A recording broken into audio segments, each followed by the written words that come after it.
a ordem de Deus foi liberada para a tua vida. E ele diz: levanta-te, porque há algo para ser transformado.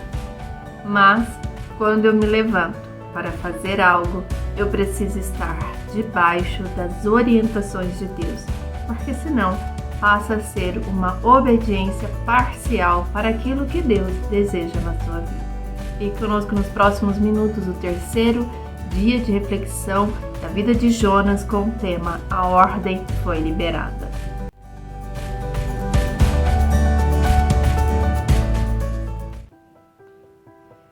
Seja bem-vindo em mais um Devocional Palavra que Transforma. Estamos hoje no terceiro dia de reflexão com o tema A Ordem Foi Liberada, uma experiência na vida de Jonas que transfere para a nossa vida.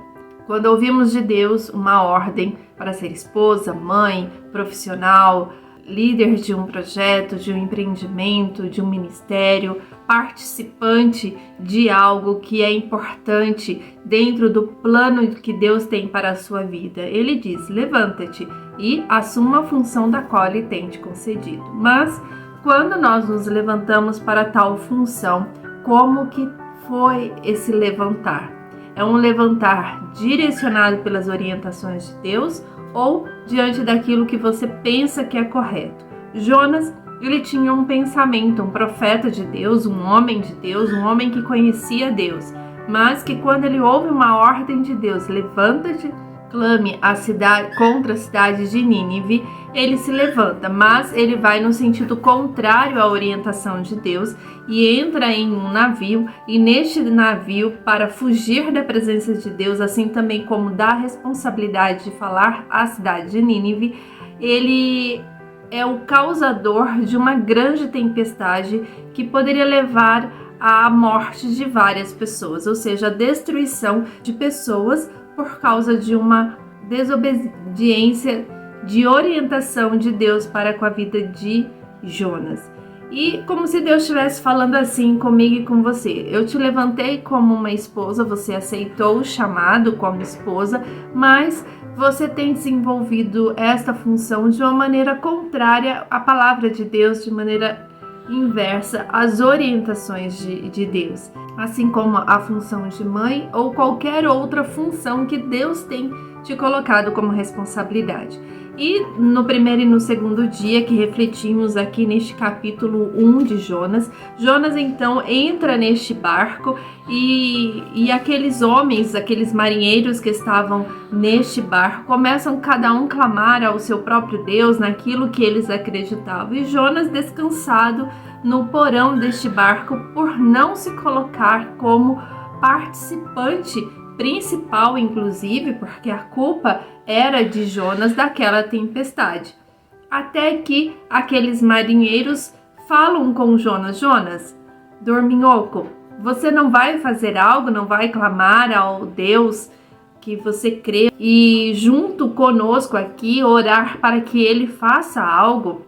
E então aqueles homens falam com Jonas: levanta-te, faça algo. A mesma ordem que Deus tinha dado a Jonas: levanta-te, tem algo para que você faça. E a história de Jonas continua quando ele começa a entender que ele precisava fazer algo, mas agora algo direcionado por Deus e não algo que estava em seu coração, na sua mente, naquilo que ele considerava que era correto. E Deus fala comigo e com você hoje. Nós precisamos nos sentirmos parte de uma questão, porque Deus nos levantou com uma função primordial para esta função, na maternidade, no matrimônio, num projeto de uma empresa, de um ministério, na tua vida com suas amigas, no seu bairro, na sociedade, onde o Senhor tem te levantado. Ele diz: você faz parte e é parte importante e você precisa se levantar e fazer algo para que esta situação mude. Nós somos culpados, sim, porque nós fazemos parte e negligenciamos muitas vezes as orientações de Deus quanto à atitude que deveríamos ter tomado.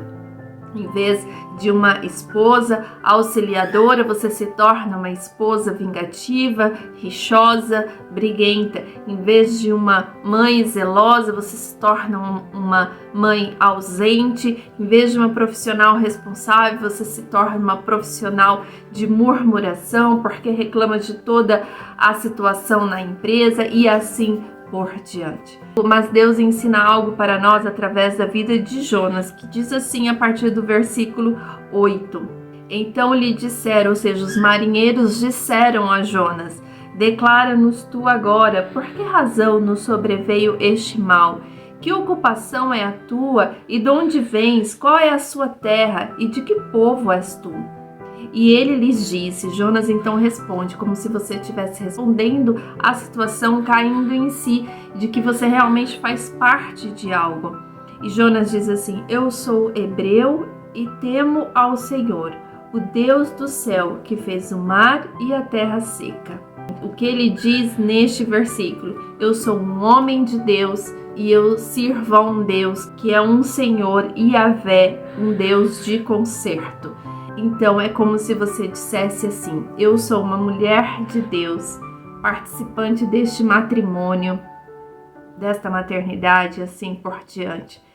E sirva a um Deus que é misericordioso, um Deus que é um Deus do conserto, que vem com a tua graça, que vem com o teu amor para que uma situação seja resolvida, com um arrependimento do nosso coração quanto a uma situação que está em uma tempestade, porque eu não me levantei da maneira como Deus me pediu para me levantar. E a palavra de Deus continua. Então os homens se encheram de grande temor e lhe disseram: por que fizeste tu isto? Pois sabiam os homens que fugia de diante do Senhor, porque ele lhe tinha declarado. E disseram-lhe: que te faremos nós para que o mar se acalme? Porque o mar se elevava e engrossava cada vez mais. E ele lhes disse: levantai-me e lançai-me ao mar, e o mar se aquietará, porque eu sei que por minha causa vos sobreveio esta grande tempestade. Aqueles homens, enquanto estavam naquela tempestade, jogavam tudo que tinham dentro do barco para que talvez se acalmasse a situação.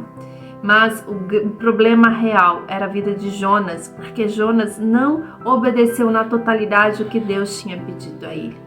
Se você está em um barco, em uma situação de tempestade, não permita somente que as outras pessoas coloquem ou tentem resolver a situação sozinhos, sem que você participe do desenrolar desta solução. Se coloque você como principal e diga: essa situação será resolvida porque a partir de agora eu obedecerei o que Deus tem de instrução para mim. E Jonas então se coloca como um culpado e diz: lance-me para fora deste navio, porque eu sou o motivo desta tempestade. É como se você dissesse assim para sua família: colocarei os meus sentimentos no altar do Senhor, juntos vamos resolver. Eu peço perdão a cada um de vocês por não ter sido uma mãe, uma esposa, uma profissional segundo o coração de Deus. Eu não quero olhar para a característica ou comportamento de cada um, onde eu tenho reagido. A partir de hoje eu quero ter uma ação de uma mulher que teme ao Senhor, e por isso eu quero me lançar nas águas, me lançar no mais profundo do meu relacionamento com o Senhor, porque eu quero ouvir dele o que é preciso fazer para que esta situação seja mudada.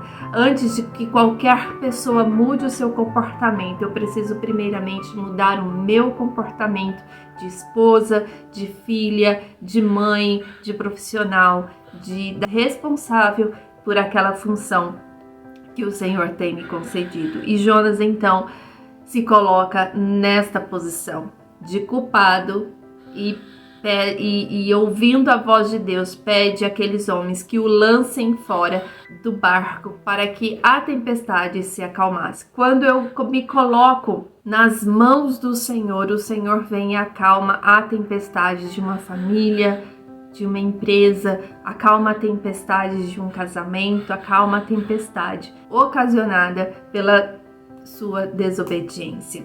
E entre o versículo 13, 14 e 15, aqueles homens então conversam com Deus, lançam Jonas ao mar. E no versículo 16 diz assim: temeram, pois, estes homens ao Senhor com grande temor, e ofereceram sacrifícios ao Senhor e fizeram votos. Deparou, pois, o Senhor um grande peixe para que tragasse a Jonas, e esteve Jonas 3 dias e 3 noites nas entranhas de peixes. Deus não te abandona. Ele envia algo para te socorrer. Ele ouve a tua oração. Ele ouve as tuas súplicas, como está aqui no capítulo 2 de Jonas, quando ele começa a orar a Deus, que diz assim a partir do versículo 1: e orou Jonas ao Senhor seu Deus das entranhas do peixe. O Senhor não abandonou Jonas. O Senhor não deixou que Jonas morresse nas águas. O Senhor resgata Jonas neste peixe, mas o Senhor deixa Jonas se deparar com uma situação para que o coração dele se arrependesse e ele entrasse em oração de arrependimento e se colocar diante da face do Senhor, dizendo: Senhor, me perdoa. O Senhor é Deus que fez os céus e a terra, e eu quero cumprir os propósitos que eu tenho diante das instruções que o Senhor tem para a minha vida. E é assim que Jonas ora ao Senhor dentro deste grande peixe, na angústia de seu coração, mas resgatado pelo Senhor, para que Jonas então entrasse em arrependimento. Sendo você uma mulher que tem se levantado para a função que o Senhor tem te concedido, mas que não tem executado da maneira como Ele tem te ensinado, ore a Deus como orou Jonas aqui neste versículo 8 do capítulo 2, que diz assim: os que observam as vaidades vãs deixam a sua própria misericórdia, mas eu te oferecerei sacrifício com a voz do agradecimento. O que votei, pagarei do Senhor, vem a salvação. Falou, pois, o Senhor ao peixe, e ele vomitou a Jonas na terra. Quando você se coloca diante de Deus uma oração sincera e dizendo: Senhor, eu não quero mais viver nas minhas vãs vaidades, naquilo que eu considero que seja correto. Eu quero viver na verdade da tua palavra. Quero ser uma mulher conforme o que a palavra diz. Quero ser uma esposa, uma mãe, uma profissional conforme o que a tua palavra diz. O meu coração está verdadeiramente arrependido. E quando o Senhor enxerga um coração arrependido, Ele te libera para cumprir o que Ele tem proposto a você. Assim Ele fez com Jonas. Aquele grande peixe cuspiu Jonas na praia, para que Jonas se levantasse vivo para cumprir os propósitos que Deus tinha para ele.